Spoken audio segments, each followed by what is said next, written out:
ATSIC was troubled from the first vote.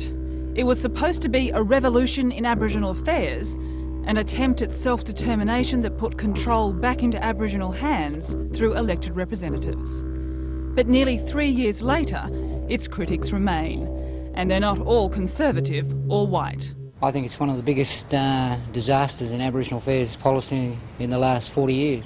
Well, it's undemocratic, and basically it's been set up to administer welfare programs, and in principle a lot of Aboriginal people oppose that.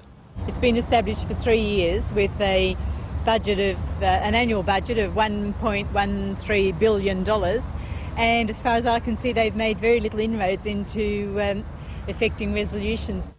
Many simply didn't believe the rhetoric in 1990 and did not vote in the first ATSIC elections.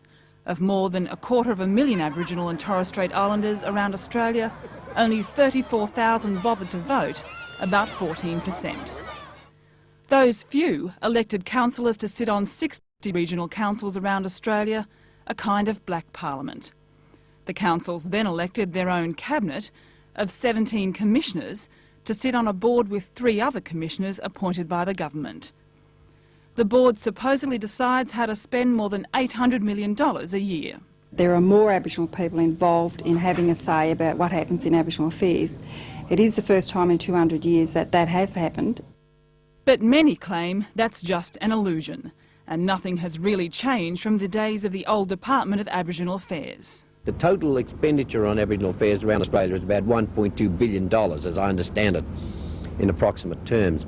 That's a lot of money, and if that's only used to prop up organisations around Australia to do very much what they did last year and what they're going to do the next year and the next year and the next year, I don't see any purpose. It's something Charlie Perkins should know about. He was sacked as head of the old Department of Aboriginal Affairs after allegations of financial mismanagement and nepotism. Now head of the Arunta Land Council in Alice Springs, he believes billions of dollars in Aboriginal funding has only perpetuated the welfare system. But at the present time, we're just like black dogs fighting over Commonwealth funds every year, fighting between each other like hungry dogs over a small and diminishing budgetary bone. Many Aborigines like Gary Foley didn't vote in the ATSIC elections in 1990 because they refused to enrol on the Australian electoral roll. Vast numbers of the Aboriginal people were disenfranchised. I refused to go on the Australian electoral roll, as does large numbers of Aboriginal people.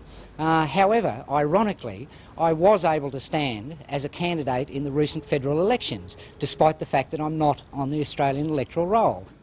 Of the few who did vote, many voted for their own families. So the people who were elected came from the biggest families. We can't change. When you're born into a family, you're in that family, and to go against the family would be wrong. You support your kin, and they in turn look after you after you've been elected. We've got to get rid of the factional element and become more egalitarian, fairer, and to represent the Aboriginal community across the board.